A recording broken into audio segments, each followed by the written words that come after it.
Would you describe yourself as a white supremacist? I'm not a white supremacist, no. But there's really no mistaking his racist message.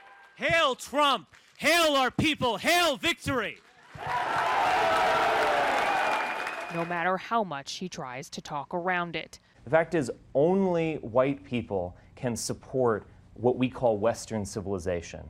Richard Spencer is the self-professed leader of what he calls the alt-right movement. He comes across as polished, and he seems to be trying to dial back the neo-Nazi imagery he's become infamous for, without much success.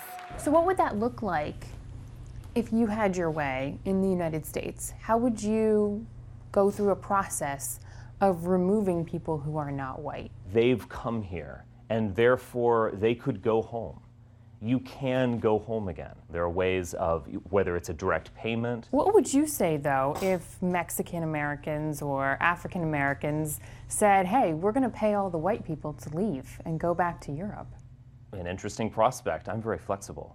Obviously, that's not likely to happen, and Spencer is even banned from traveling to most European countries because of his views. You studied history, right? A lot of people, the reason they don't like you is because they have studied history too, and they see a lot of the things that you say as being very similar to Hitler and other leaders who were responsible for mass genocide. I find this all very amusing, and this is the social justice warrior who will say, you're literally Hitler. And yes, I've heard this. We all live in the shadow of Hitler. Do you think he was right? Do you agree with his point of view? No, I think Hitler, in a way, now is history. He did many things that are absolutely terrible that I would never support. Spencer says with the election of Donald Trump, his movement is growing and he's feeling emboldened, speaking tonight at Texas A&M University. Donald Trump as a potentiality was undoubtedly energizing. And what I mean by that is that the Donald Trump campaign was the first time in my lifetime that an identity politics for white people was on the scene. The speech here at Texas A&M has drawn a furious response. The president of the university, Michael Young, says he couldn't go against the First Amendment and cancel it, so he organized a massive counter-event, a rally to give students a place to celebrate unity. Well, I think these people represent something that is so antithetical to what I believe. I think their ideas are just simply reprehensible and abhorrent. So why not just ignore him?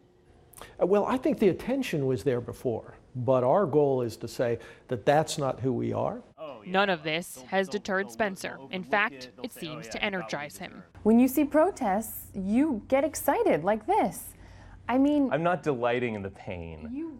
I don't know. I do drink Liberal Tears, but yeah, I use Liberal Tears for cologne. Look, people love conflict. Oh yes, of course. Are you trying to start a conflict, or are you trying to accomplish something? Look, you know that you're making headway when you create intensity. Now, Don, there were protests here on campus today during the speech. There were also protests inside the room where Richard Spencer was speaking, and there were times where he appeared to come a little unhinged because of those protesters making fun of some people's weight, making fun of mental disability. He definitely strayed from his message at times. It was a little bit tense and chaotic in that room. At one point, protesters and people who were clearly there in support of Richard Spencer lined up face to face, and it looked like a fight might break out. One didn't, but police had to come in and separate the groups and make everyone sit back down. All in all, though, there weren't more than a dozen people inside that room who were there to listen to Richard Spencer because they supported him, Don.